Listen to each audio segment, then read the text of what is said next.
하이바이블에 오신 것을 환영합니다. 창조주의 선언에 이어서 두 번째, 7일간의 창조에 대해 알아보겠습니다. 7일간의 창조. 하나님은 첫째 날 빛이 있으라 하시고 빛과 어둠을 나누시며 낮과 밤을 정하셨어요. 이를 통해 세상의 시간과 질서가 시작되었습니다. 이는 단순한 빛의 창조가 아니라 인간과 모든 생명이 살아갈 시간의 구조를 마련하신 것입니다. 이어서 둘째 날 하나님은 궁창을 만들어 위쪽 하늘과 아래 물을 구분하시며 비와 물의 순환과 기후 등 생명을 유지하는 공간과 시스템을 준비하셨어요. 이로써 창조 세계는 단순한 공간이 아니라 생명이 번성할 수 있는 질서 있는 환경이 되었습니다. 셋째 날 하나님은 땅과 바다를 나누시고 식물을 창조하셨어요. 식물은 모든 육지 생명체의 먹이와 서식지를 제공하며 인간을 비롯한 모든 생명이 살아갈 터전을 준비하셨습니다. 넷째 날 하나님은 해와 달과 별을 만드셨어요. 낮과 밤, 그리고 계절과 시간을 관리하게 하심으로 생명 활동의 리듬과 질서를 완성하셨어요. 이를 통해 인간과 모든 생명은 하나님의 질서 안에서 살아갈 수 있는 환경을 받게 되었습니다. 다섯째 날 하나님은 바다의 생물과 날개 있는 새를 창조하시며 물과 공중의 다양한 생태계를 완성하셨습니다. 각각의 생명은 서로 연관되어 생명을 유지하는 균형을 이루며 인간에게는 풍요로운 자연이 은혜로 주어졌어요. 여섯째 날 하나님은 육지의 동물과 인간을 창조하셨어요. 인간은 하나님의 형상으로 창조되어 하나님과 교제하며 세상을 다스릴 사명을 받았습니다. 이로써 창조 세계는 완성되었고 모든 피조물은 하나님의 뜻 안에서 질서 있게 존재하게 되었습니다. 마지막으로 일곱째 날 하나님은 안식하시며 창조를 완전히 마치셨고 그날을 복되게 하고 거룩하게 구별하셨어요. 안식일은 인간에게 일상 속의 쉼과 회복을 주시는 하나님의 은총입니다. 그리고 하나님과 교제하는 시간을 통해 하나님의 은혜를 경험하게 되었습니다.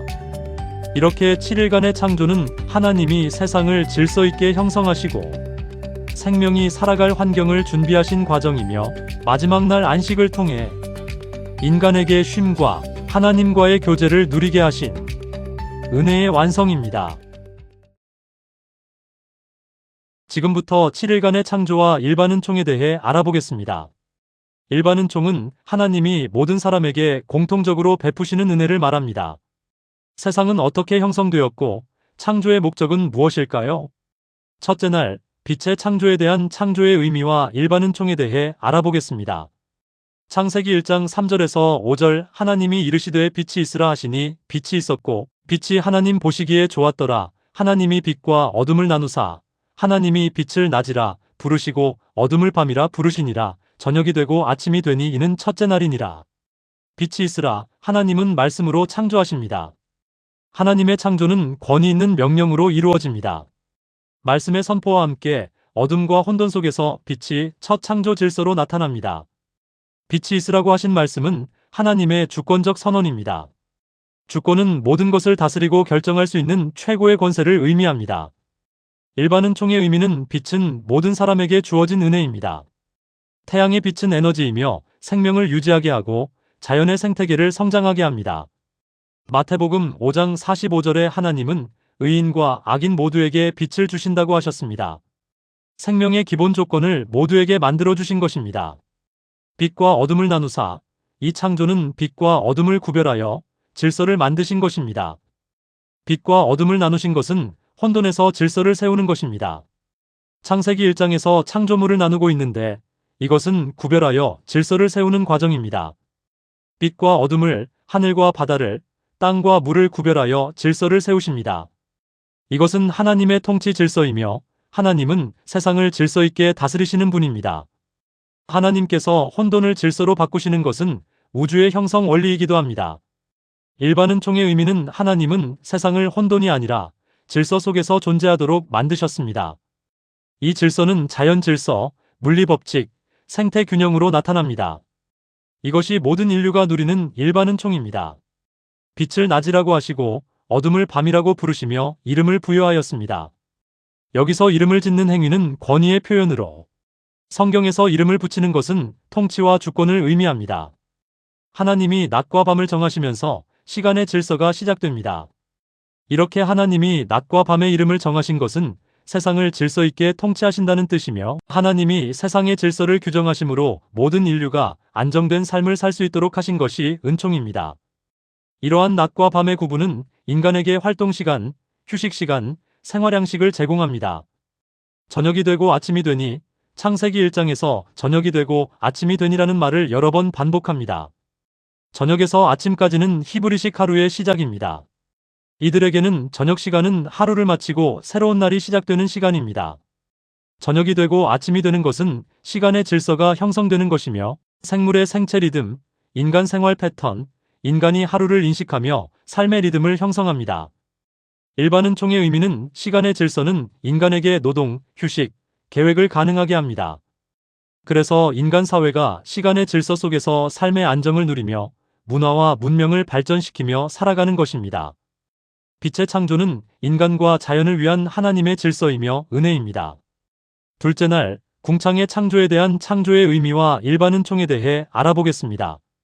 창세기 1장 7절에서 8절, 하나님이 궁창을 만드사 궁창 아래의 물과 궁창 위의 물로 나뉘게 하시니 그대로 되니라. 하나님이 궁창을 하늘이라 부르시니라. 저녁이 되고 아침이 되니 이는 둘째 날이니라. 둘째 날은 궁창을 만드셨고, 궁창의 히브리어 라키아는 펼쳐진 공간, 확장된 공간이라는 의미이며, 하나님은 궁창을 하늘이라고 하셨습니다. 하나님은 물과 물 사이에 공간을 펼쳐 하늘을 만드셨습니다. 둘째 날은 공간의 창조로 공간 형성과 생태 환경을 위한 준비입니다. 이것은 혼돈의 물을 질서로 나누어 질서를 창조한 것이며 생명이 살아갈 환경을 준비하신 것입니다. 일반 은총의 의미는 대기와 공기 그리고 기후를 만들어 주셨고, 궁창은 오늘날 우리가 말하는 대기권으로 이해할 수 있습니다. 대기의 역할은 산소를 공급하고 온도를 조절하며 생명을 보호하고 태양 방사선을 차단해 줍니다. 이것은 모든 인류가 누리는 하나님의 은혜입니다. 하나님은 궁창을 아래의 물과 위의 물로 나누셨는데, 궁창 아래의 물은 지구 표면에 있는 모든 물을 의미합니다. 바다, 강, 호수, 지하수입니다. 세상은 물로 덮여 있는 혼돈 상태였습니다. 하나님은 물을 나누고 하늘을 만들고 바다를 형성하여 공간의 질서를 세우셨습니다. 일반 은총 의미는 궁창 아래의 물은 모든 생명체의 생명 유지에 가장 중요한 자원입니다. 식수, 농업, 생태계를 위한 것으로 바다 생물과 땅과 공중의 생물과 인류가 이 물을 함께 누립니다. 궁창 위의 물은 하늘 위에 있는 물이라는 뜻입니다. 하나님은 물을 아래의 물과 위의 물로 나누셨습니다. 여기서 위의 물은 구름, 수증기, 대기권의 물을 의미하는 것으로 이해됩니다. 이것은 지구의 물 시스템을 형성하는 창조입니다. 일반 은총의 의미로 궁창 위의 물은 구름, 비, 눈, 물의 순환으로 생명체가 살 수 있는 환경을 조성하였습니다. 이것은 생명을 유지하는 필수 시스템으로, 비와 물은 고대로부터 인류가 누리는 하나님의 은혜입니다. 예수님은 하나님이 그 해를 악인과 선인에게 비추시며 비를 의로운 자와 불의한 자에게 내려주심이라고 말씀하셨습니다. 궁창의 창조는 하늘과 바다의 공간을 만드시고 물의 질서를 세워 모든 생명이 살아갈 영역을 만들어주신 하나님의 은총입니다. 셋째 날, 땅과 바다와 씨 맺는 채소와 열매 맺는 나무에 대한 창조의 의미와 일반 은총에 대해 알아보겠습니다. 창세기 1장 10절과 12절, 하나님이 묻을 땅이라 부르시고 모인 물을 바다라 부르시니 하나님이 보시기에 좋았더라. 땅이 풀과 각기 종류대로 씨 맺는 채소와 각기 종류대로 씨 가진 열매 맺는 나무를 내니 하나님이 보시기에 좋았더라. 셋째 날 땅은 히브리어로 에레츠이며 대지, 나라, 인간의 삶의 영역을 의미해요. 인간이 하나님의 뜻에 순종하는 현실의 영역이며 하나님의 뜻이 실현되는 현장입니다. 땅의 창조로 모든 생명체가 살아갈 터전을 만들어 인간과 모든 생명체가 살아갈 거주 공간을 제공해 주셨어요. 땅의 창조는 삶의 터전과 농경지와 토양, 광물과 자원을 주셔서 모든 인류가 땅을 통해 생존과 건축과 같은 문명을 누리는 은총을 주셨습니다. 바다는 히브리어로 얌이며 큰 물, 물의 영역, 거대한 저장 공간을 의미합니다. 바다의 창조는 물의 질서와 경계를 세우심으로 생명이 살아갈 수 있는 환경을 만든 것입니다. 바다는 태양열을 흡수하고 저장하며 해류가 열을 이동시켜 지구 온도를 균형 있게 유지합니다. 또한 바다의 물이 증발하여 구름을 형성하고 비와 눈으로 내림으로 물을 순환시킵니다. 바다의 창조로 우리에게 주신 은총은 지구의 약 50%의 산소가 바다에서 만들어집니다. 이처럼 바다는 기후를 조절하고 산소를 공급하며 수산자원이 가득한 지구의 거대한 저장소입니다. 씨 맺는 채소의 창조는 수많은 식물들의 창조를 의미하며 이를 통해 자연의 생태계를 형성하고 광합성을 통한 약 50%의 산소를 공급합니다. 또한 식물은 인간을 비롯한 모든 생명체의 생명 유지를 위해 주신 양식입니다. 창세기 1장 29절에는 내가 온 지면에 씨 맺는 모든 채소를 너희에게 주노니 너희의 먹을거리가 되리라고 하셨습니다. 씨 가진 열매 맺는 나무의 창조는 지속적으로 열매를 생산하는 순환 구조를 만든 것을 의미합니다. 씨를 통하여 생명을 유지하는 순환 구조를 만들어 생태계를 유지하며 환경을 보존하게 하셨습니다. 셋째 날의 땅과 바다와 식물의 창조는 수많은 나무의 열매를 인간과 생명체의 양식으로 주셨고, 이것은 삶의 공간과 양식의 공급과 생명과 환경을 보존하시는 하나님의 은혜입니다. 넷째 날, 광명체와 낮과 밤, 그리고 징조와 계절, 날과 해에 대한 창조의 의미와 일반 은총에 대해 알아보겠습니다. 창세기 1장 14절 하나님이 이르시되 하늘의 궁창에 광명체들이 있어 낮과 밤을 나뉘게 하고 그것들로 징조와 계절과 날과 해를 이루게 하라. 넷째 날은 광명체들의 창조로 해와 달과 별을 만드셨습니다. 이 창조와 함께 낮과 밤, 징조와 계절, 날과 해가 창조되었습니다. 먼저 낮과 밤의 창조는 빛과 어둠의 질서를 구분하여 시간의 기본 질서를 만들었어요. 이 창조는 인간의 삶의 기본 리듬을 형성하며 낮에는 활동과 노동을 하고 밤에는 휴식과 회복을 함으로 활력을 유지하게 하셨습니다. 모든 생물의 생체 리듬을 회복하여 활력을 주시는 은총입니다. 징조는 히브리어, 오트이며 표적, 표시, 증거라는 뜻으로 영어로는 사인입니다. 하나님이 자연을 통해 표징과 메시지를 나타내시는 것으로 하늘의 질서를 통해 하나님의 통치를 알 수 있습니다. 하늘의 광명체는 하나님의 질서와 통치의 표징이 됩니다. 하늘의 별을 관측하여 방향을 찾으며 계절의 변화의 신호를 알 수 있고 기후변화와 같은 자연현상을 통하여 우리에게 경고하심을 알 수 있습니다. 계절의 창조는 지구의 생태순환을 만드신 것으로 봄, 여름, 가을, 겨울의 주기적 순환을 만드신 것입니다. 이 계절의 창조는 봄에 씨를 뿌리고 가을에 곡식을 거두는 농업과 식량 생산의 순환을 만드신 은총입니다. 날은 히브리어 요므로 하루를 뜻하며 하루의 시간 단위입니다. 해는 히브리어 샤나이며 반복하다, 순환하다는 뜻으로 지구가 태양을 한 바퀴 도는 한 주기를 뜻합니다. 날과 해의 창조는 인간이 살아가는 시간의 체계를 만드신 것으로 역사와 삶을 형성하게 하셨습니다. 날과 해의 창조로 인간은 시간을 계산할 수 있게 되었고 달력을 만들었으며 역사에 대한 인식을 갖게 되어 기록으로 남기게 되었습니다. 해와 달과 별을 만드신 넷째 날의 창조는 시간의 기본 질서를 만들어 생태계의 주기적 순환과 회복과 활력, 예측과 경고를 인식하며 역사의식을 가지고 살게 하신 은혜입니다. 다섯째 날, 물에서 움직이는 생물과 날개 있는 모든 새에 대한 창조의 의미와 일반 은총에 대해 알아보겠습니다. 창세기 1장 21절 하나님이 큰 바다 짐승들과 물에서 번성하여 움직이는 모든 생물을 그 종류대로 날개 있는 모든 새를 그 종류대로 창조하시니 하나님이 보시기에 좋았더라. 다섯째 날은 바다의 생물과 물속에 사는 생물과 날개 있는 새를 만드셨습니다. 큰 바다 짐승들은 히브리어로 탄닌이며 이것은 고래와 같은 거대한 해양 생물을 가리키거나 고대 사람들이 두려워하던 바다의 거대한 생물을 포함합니다. 인간이 통제할 수 없는 거대한 짐승도 하나님이 창조하셨다는 선언입니다. 고대 근동에서는 바다 괴물이 신적 존재로 여겨졌지만 세상에서 가장 강하고 거대한 존재도 하나님의 피조물입니다.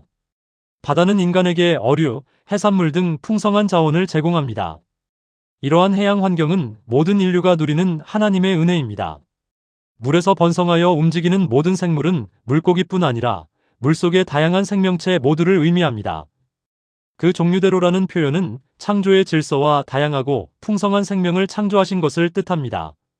물속의 생명체는 인간에게 양식을 공급하고 생태계의 균형과 자연의 순환을 제공합니다. 날개 있는 새는 하늘의 영역을 대표하는 생명체입니다. 하늘을 나는 새의 비행은 하나님의 창조 지혜와 아름다움을 보여줍니다. 새들은 씨앗을 퍼뜨리고 생태계를 유지합니다. 하나님은 이러한 자연의 아름다움까지 모든 사람에게 선물로 주셨습니다. 다섯째 날 새와 물고기의 창조는 하나님의 창조의 권능과 지혜를 나타내며 다양하고 풍성한 자원을 누릴 수 있는 은혜를 주셨습니다. 여섯째 날 땅의 짐승과 인간 창조, 남자와 여자에 대한 창조의 의미와 일반은총에 대해 알아보겠습니다. 창세기 1장 24절 하나님이 이르시되 땅은 생물을 그 종류대로 내되 가축과 기는 것과 땅의 짐승을 종류대로 내라 하시니 그대로 되니라. 창세기 1장 27절 하나님이 자기 형상 곧 하나님의 형상대로 사람을 창조하시되 남자와 여자를 창조하시고 여섯째 날 가축과 기는 것과 땅의 짐승을 창조하셨는데 이것은 가축과 야생동물을 포함하는 육지 생물 전체를 의미합니다. 육지의 생물들의 창조는 인간을 위한 창조 질서로 인간이 관리하고 돌보도록 맡겨진 창조 세계입니다. 이 육지 생물들은 인간에게 음식과 노동력을 제공하며 인간이 관리하고 돌보며 함께 생활합니다. 인간 창조, 인간은 다른 피조물과 다르게 하나님의 형상으로 창조되었습니다. 따라서 인간의 형상은 하나님과 관계를 맺을 수 있는 존재로 창조되었습니다. 이 형상은 도덕성과 영성, 지혜와 창조적 능력, 세상을 다스리는 책임과 사명을 가진 존재를 의미합니다. 모든 사람은 가치 있는 존엄한 존재이며 인간다운 삶을 누릴 권리를 가지고 있습니다. 남자와 여자, 인간은 혼자가 아니라 관계성을 가진 존재로 창조되었습니다. 남자와 여자는 육체적, 정서적으로 다른 존재이나 서로를 보완하고 도우며 공동체를 이루는 존재입니다. 하나님은 남녀의 창조를 통해 사랑을 나누게 하셨고 생명의 출산을 통하여 가정과 사회 공동체를 형성하게 하셨습니다. 이것은 모든 인류가 누리는 창조의 은혜입니다. 여섯째 날 창조된 인간은 하나님이 만드신 창조 세계를 사랑하며 생명의 존엄성을 지키며 가정과 사회 공동체를 관리하는 사명자인 것입니다. 일곱째 날 하나님은 이날을 복되고 거룩하게 하셨고 모든 일을 마치셨고 안식하셨습니다. 여기에 대한 창조의 의미와 일반은총에 대해 알아보겠습니다. 창세기 2장 3절 하나님이 그 일곱째 날을 복되게 하사 거룩하게 하셨으니 이는 하나님이 그 창조하시며 만드시던 모든 일을 마치시고 그날에 안식하셨음이니라. 일곱째 날을 복되게 하사 거룩하게 하셨다고 했습니다. 여기서 거룩하게 하셨다의 히브리어 카다슈는 구별하다, 성별하다는 의미입니다. 일곱째 날을 다른 날과 구별된 시간으로 하셨다는 뜻입니다. 구별된 시간이란 하나님께 속한 시간이라는 의미이며 하나님께 드려진 시간입니다. 그래서 일곱째 날은 하나님을 기억하고 하나님께 드리는 시간입니다. 복되고 거룩한 시간은 인간의 삶에 일하는 시간과 쉬는 시간을 구분하는 것입니다. 하나님은 인간에게 계속 일하도록 하지 않고 쉼을 주셨습니다. 이 시간은 인간에게 주신 은혜의 시간으로 쉼과 회복과 새 힘을 공급해 주기에 복되고 거룩한 시간입니다. 모든 일을 마치셨다는 것은 창조가 완전하게 이루어졌다는 의미입니다. 하나님은 세상을 미완성으로 만들지 않으셨습니다. 창조 세계는 완전한 질서와 목적을 가지고 있습니다. 창세기 1장의 구조를 보면 빛과 어둠, 하늘과 바다, 땅과 식물, 해와 달, 동물과 인간. 이렇게 각 영역이 질서 있게 배치되어 있습니다. 하나님은 우연한 세계가 아니라 체계적인 완전한 창조를 하셨습니다. 하나님의 창조 세계는 인간에게 자연의 질서와 생존을 위한 충분한 자원의 공급과 안정된 삶의 환경을 제공합니다. 하나님은 인간이 살아갈 수 있는 완전한 세계를 창조하셨습니다. 안식하다에 해당하는 히브리어는 샤바트이며 멈추다, 중단하다는 의미입니다. 따라서 하나님이 안식하셨다는 것은 피곤해서 쉬셨다는 의미가 아니라 창조를 기뻐하며 멈추셨다는 의미입니다. 그래서 하나님의 안식은 창조를 멈추고 만드신 세계와 교제하는 시간입니다. 인간에게 있어 안식은 창조의 완성을 기뻐하며 일을 멈추고 하나님의 안식을 함께 누리는 시간입니다. 안식은 단순한 휴식이 아니라 하나님을 기억하고 하나님을 예배하며 하나님과 함께하는 평안의 시간입니다. 일곱째 날의 안식은 하나님의 창조의 완성을 기뻐하며 하나님을 예배하며 평안과 회복과 새 힘을 얻는 시간입니다. 7일간의 창조, 첫째 날 하나님이 빛을 창조하시고 빛과 어둠을 나누셨습니다. 둘째 날 하나님이 궁창을 만드시고 물을 위와 아래로 나누셨습니다. 셋째 날 하나님이 땅과 바다를 나누시고 식물을 창조하셨습니다. 넷째 날 하나님이 해와 달과 별을 만드셔서 낮과 밤을 주관하게 하셨습니다. 다섯째 날 하나님이 물고기와 새를 창조하셨습니다. 여섯째 날 하나님이 땅의 동물과 사람을 창조하셨습니다. 일곱째 날 하나님이 창조를 마치시고 안식하셨습니다.